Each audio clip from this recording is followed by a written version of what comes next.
How to activate Apple Card on iPhone. Hello guys, this is Atticus and welcome back to another tutorial video.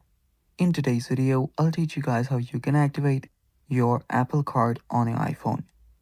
So without any further ado, let's dive right into it.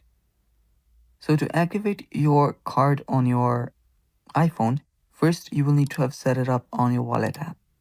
So hoping that you've already set that up, open up your wallet app, and then after you open up your wallet app, tap on your Apple Card.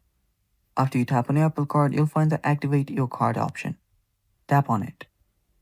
After you tap on it, you will see something like this that says activate your card. So you'll need to hold your iPhone near your card and just hold your iPhone near the packaging that came with the card. After you do that, your card will get activated, and it's basically that simple. You'll see something like this when your card is ready. You can simply tap on done and you're good to go. And that's how you can activate your Apple Card on your iPhone.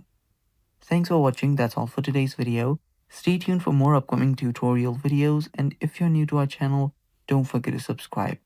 Thanks for watching. Bye bye.